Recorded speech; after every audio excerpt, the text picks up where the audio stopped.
today on Rappler.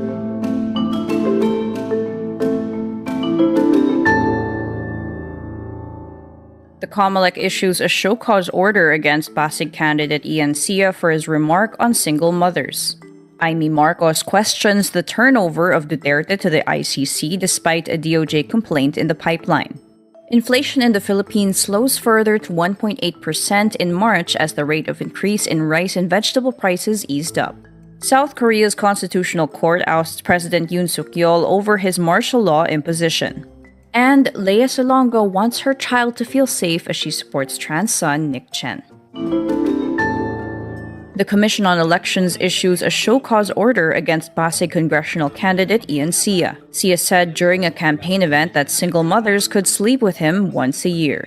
Comelec's Task Force SAFE says the remark constitutes a, quote, possible violation of Comelec Resolution No. 11116, detailing discrimination as an election offense.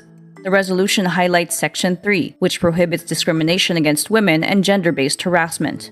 Chairman George Garcia confirms that the order was motu proprio or issued on the Comelec's own initiative without waiting for a formal complaint. Sia has 3 days to explain why he should not face an election offense complaint or petition for disqualification. In a statement, Social Welfare Secretary Rex Gatchalian condemns jokes aimed at solo parents. While he didn't mention Sia, he described the situation where people might laugh at inappropriate jokes, similar to what happened in the caucus. He said, solo parents are real-life heroes who put food on the table against all odds. Let's not marginalize them further. Meantime, the Inquirer reports Sia apologizes for his remarks but says, don't get mad at me, get mad at the uploader of the video. A day before the International Criminal Court issued a warrant for former President Rodrigo Duterte, a Department of Justice task force had already started drafting a crimes against humanity complaint against Duterte. This, according to a document that Senator Imee Marcos showed. The DOJ memo is dated March 6, telling Prosecutor General Richard Fadullon that, quote, as of this writing, our private legal team is in the process of drafting the revised complaint for violation of Republic Act 9851 against former President Rodrigo Duterte and his accomplices. The memo is signed by Senior Deputy State Prosecutor Herbert Calvin Abugan. Imee Marcos shows the document to question why her brother's government would hand Duterte over to the ICC when the DOJ was already working on building a local case against him. Kung may case build up, may draft of the complaint, why did we still have to cooperate with ICC? Malacanang maintains that the Philippines has no obligation to the ICC as a non-member and that the court lacks jurisdiction. President Marcos also justifies Duterte's arrest, saying the Philippines had to cooperate with Interpol to maintain good standing.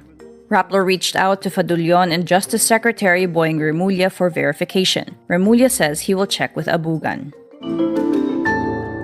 The Philippine Statistics Authority reports inflation continued to slow to 1.8% in March as vegetable, meat, and rice prices subsided. The country's average inflation rate is now 2.2% in 2025, which is within the government's target range of 2% to 4%. Average inflation dropped from 2.9% in January to 2.1% in February and 1.8% in March. Inflation was 3.7% in March 2024. Cereals and cereal products record a price drop of negative 5.2%, while the increase in meat prices slowed to 8.2% from 8.8% in February.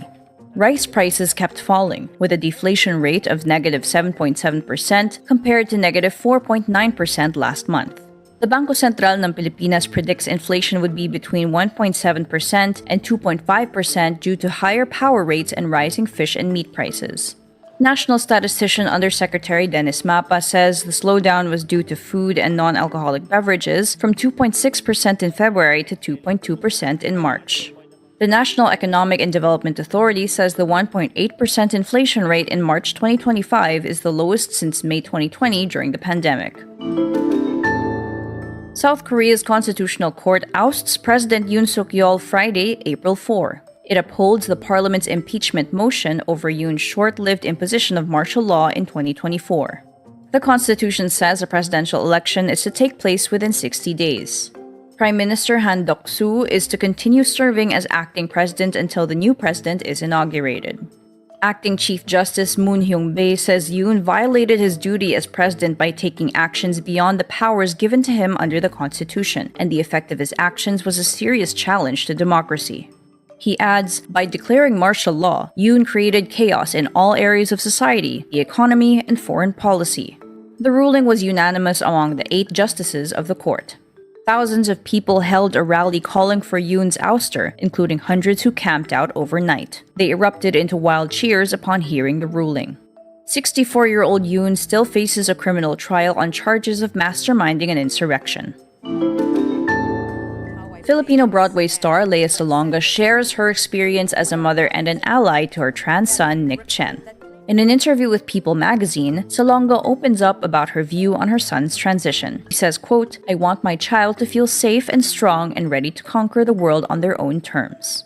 On the cover of People magazine, Salonga stands proudly behind Nic. She says, quote, "I've learned how to raise a child who is their own being." The 18-year-old also talks about his ongoing journey, saying that he was still figuring it out and that the process took, quote, "a lot of crying." He adds that he had many conversations with his parents who were always very accepting, so he never felt afraid to open up.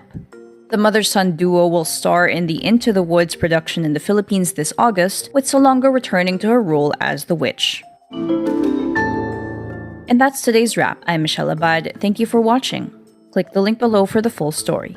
Follow us on Rappler's YouTube, Facebook, X, Instagram, and TikTok.